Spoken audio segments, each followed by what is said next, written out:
Olá, eu sou Elisete Garcilaso. Confira comigo agora as principais notícias do ConectayCast. Esquema de extorsão sexual. ICE prende 75 mil imigrantes sem antecedentes criminais. Caos nas rodovias da Flórida. 2 aviões caem no mesmo dia. Motorista é preso após alcançar 193 km por hora e resistir à polícia. Filho de 25 anos é preso após assassinar o próprio pai.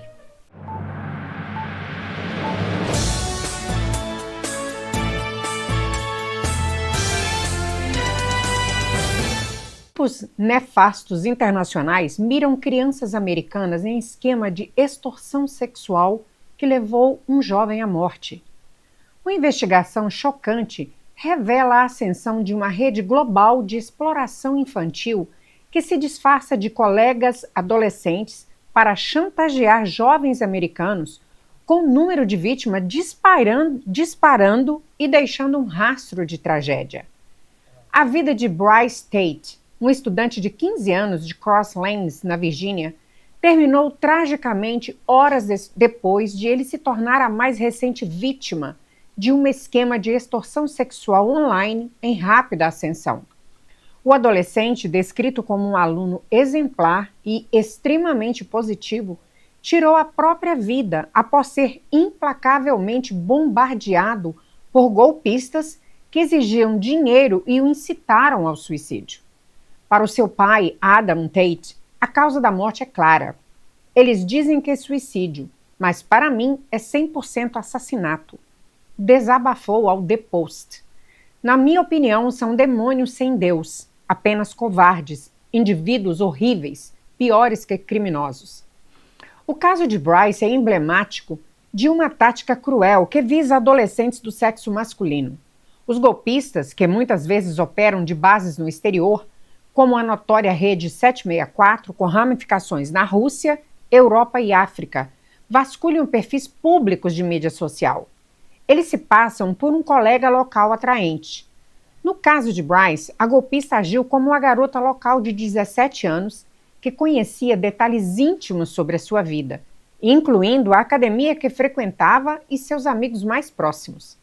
Depois de conquistar a confiança da vítima e obter fotos ilícitas, o valor da extorsão para Bryce foi de $500. Quando a vítima disse não ter meios para pagar, geralmente por métodos não rastreáveis, os extorsionistas passam a ameaçar de violência, a fazer ameaças de violência e, chocantemente, incentivam o suicídio, dizendo que sua vida já acabou. Nos últimos 20 minutos da vida de Bryce, ele recebeu 120 mensagens. Uma tática que as autoridades dizem criar uma visão de túnel para manter o adolescente freneticamente engajado.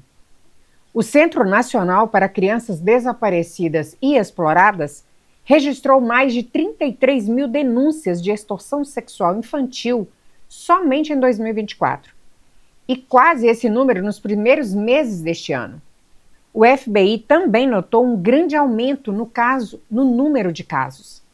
A rede 764, descrita pelo FBI como uma rede online violenta, que busca destruir a sociedade civilizada por meio da corrupção e exploração de populações vulneráveis, está sendo ativamente investigada.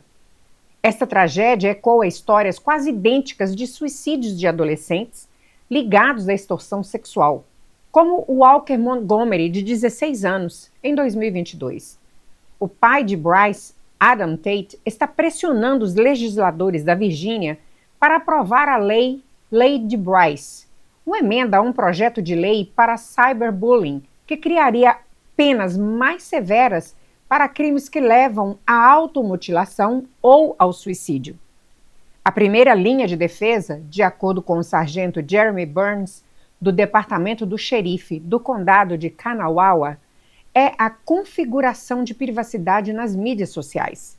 Seja Facebook, Instagram, Snapchat ou TikTok, certifique-se de que esteja configurado para que você precise autorizar quem o segue. Não deixe público. Nunca envie fotos de cunho sexual. Simplesmente não faça isso. A família Tate, que se considerava unida e segura, quer que outros pais entendam. Ter esse espaço seguro e essa família unida não é suficiente. Eles precisam estar cientes da ameaça. É preciso ter essa conversa.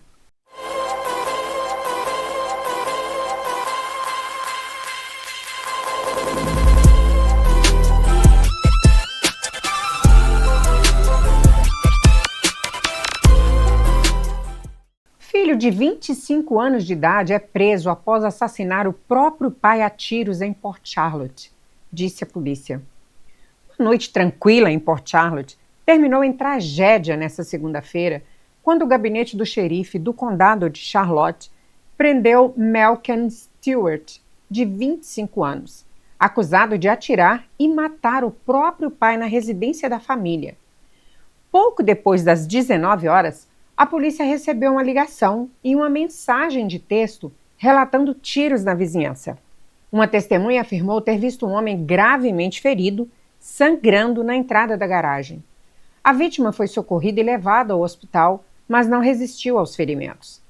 Enquanto os investigadores trabalhavam na cena do crime, um carro se aproximou lentamente e estacionou nas proximidades.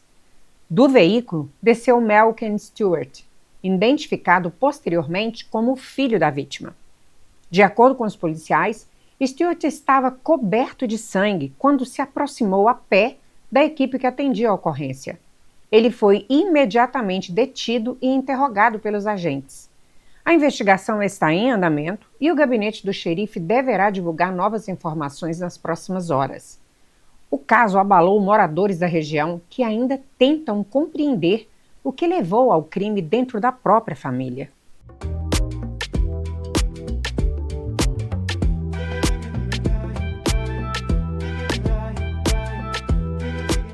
Perigo na Lee Boulevard. Motorista é preso após alcançar 193 km por hora e resistir à polícia em Lehigh Acres. Uma noite comum em Lehigh Acres se transformou em uma operação de alto risco no último domingo, quando o gabinete do xerife do condado de Lee prendeu Shane Pierre, 29 anos, acusado de participar de uma corrida de rua e atingir impressionantes 193 km por hora, mais que o dobro da velocidade permitida naquela via. O caso ocorreu por volta das 21h08, quando um policial em patrulha percebeu dois veículos disputando racha na Lee Boulevard. Ele estimou inicialmente que ambos circulavam a cerca de 185 km por hora. Ao perseguir um deles, um Chrysler, o patrulhamento calibrado confirmou a velocidade extrema de 193 km, colocando motoristas e pedestres em sério risco. O policial conseguiu parar o veículo e ordenou que Pierre saísse do carro. Segundo o relatório, ao ser instruído a colocar as mãos para trás, Pierre ficou tenso, tentou se soltar e, ao ser algemado, passou a dificultar a prisão. Enquanto era conduzido à viatura, Pierre se jogou no chão, usando o próprio corpo como peso morto. Ao ser arrastado pelo agente, teria tentado fugir novamente, forçando o policial a imobilizá-lo até a chegada de reforço. Após intensa resistência, ele foi colocado na viatura e levado sob custódia. Shane Pierre enfrenta agora acusações por exceder a velocidade acima de 160 km por hora, participar de corrida de rua e resistência à prisão sem violência. O gabinete do xerife reforça que práticas como rachas têm aumentado no condado e representam um risco extremo para toda a comunidade. A investigação segue em andamento.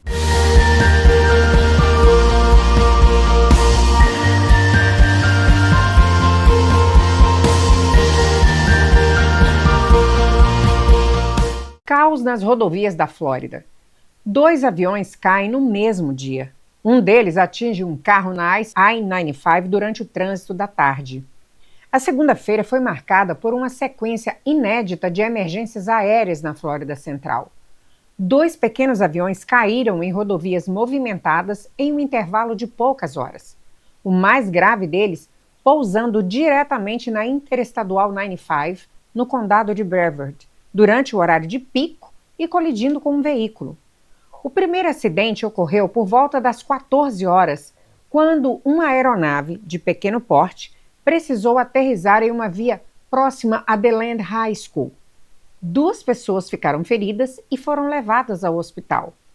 A Jacobs Road permaneceu bloqueada por várias horas, enquanto dezenas de equipes de resgate, polícia e bombeiros atuavam na remoção da aeronave e na investigação inicial. Já no fim da tarde, por volta das 17h45, o segundo incidente trouxe ainda mais preocupação. Um bimotor tentou um pouso de emergência nas pistas sul da I-95, altura do Marco 201, em Cocoa. A aeronave perdeu altitude rapidamente e colidiu com um Toyota Camry 2023, conduzido por uma mulher de 57 anos que foi levada ao hospital com ferimentos leves. A bordo do avião estavam 2 homens de 27 anos, o piloto de Orlando e o passageiro de Temple Terrace. Apesar do impacto, ambos sobreviveram. A Patrulha Rodoviária da Flórida informou que ainda não há detalhes sobre o motivo da emergência em voo. A Administração Federal de Aviação assumirá a investigação para determinar o que levou o bimotor a tentar pousar na rodovia. A investigação completa segue em andamento, enquanto autoridades reforçam que, apesar da gravidade nas colisões, nenhuma morte foi registrada nos 2 incidentes consecutivos.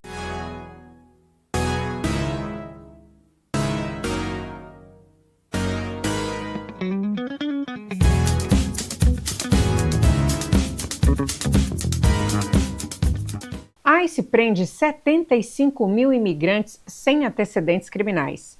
Novos dados revelam pressão interna e metas agressivas.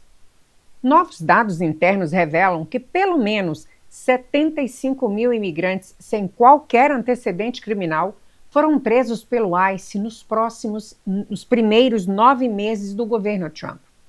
Um número que contradiz o discurso de que as operações focam criminosos perigosos.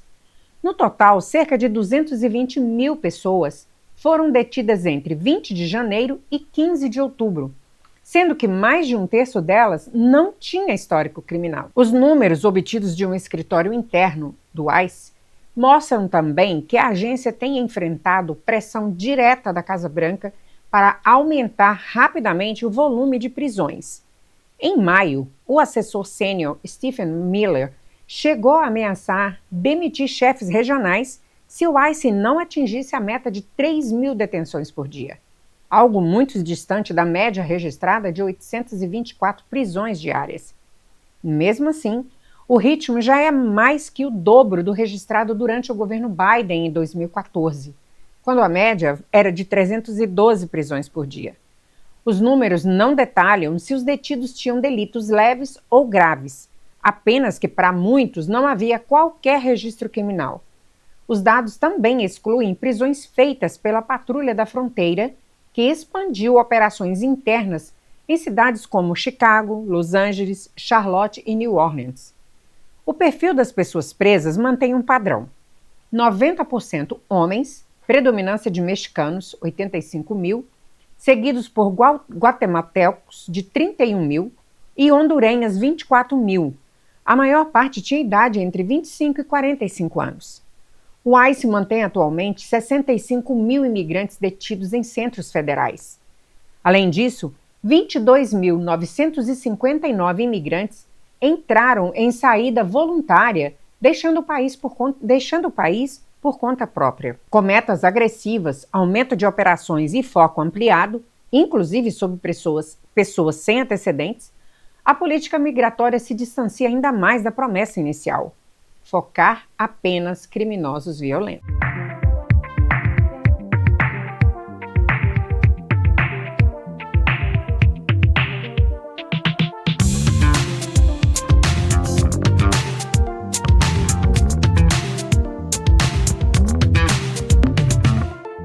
Suprema Corte dos Estados Unidos vai decidir o futuro da cidadania por nascimento após ordem de Trump.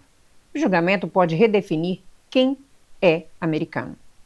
A Suprema Corte dos Estados Unidos anunciou na última sexta-feira que irá analisar a constitucionalidade da ordem executiva do presidente Donald Trump, que limita a cidadania automática para crianças nascidas em solo americano. Uma mudança potencialmente histórica no entendimento da 14ª Emenda, em vigor desde 1868. A medida de Trump determina que filhos de imigrantes indocumentados, turistas, estudantes estrangeiros e até trabalhadores com vistos temporários não sejam mais reconhecidos como cidadãos americanos ao nascer. Tribunais federais de instâncias inferiores bloquearam a diretriz, afirmando que ela viola diretamente a Constituição e leis federais que consideram direito à cidadania por nascimento. Agora, o tema chega à Suprema Corte em regime extraordinário, antes mesmo de passar por cortes de apelação. Para o governo Trump, o princípio do birthright citizenship estaria sendo mal interpretado há mais de um século. Já para organizações civis como a ACLU, o presidente tenta reescrever a Constituição por decreto. Nenhum presidente pode apagar a promessa da 14ª Emenda, afirmou Cecilia Wang, diretora jurídica da entidade. O caso desafia o precedente de 1898, que garantiu cidadania a um homem nascido na Califórnia, de pais chineses não naturalizados, decisão que por mais de 120 anos sustentou a interpretação atual da cidadania automática. O governo alega que o modelo vigente incentiva a imigração irregular e turismo de parto, enquanto críticos veem na ordem uma tentativa de Trump de avançar uma agenda migratória radical com viés ideológico. A Suprema Corte, hoje de maioria conservadora, já vem favorecendo medidas migratórias do governo e deve transformar esse julgamento em um dos mais importantes da década. O impacto é gigantesco. O veredito pode redefinir quem tem direito ao vínculo mais fundamental com os Estados Unidos, a cidadania, e até onde vai o poder de um presidente para reinterpretar a Constituição. A decisão final poderá modelar o cenário migratório jurídico e político do país pelos próximos 100 anos.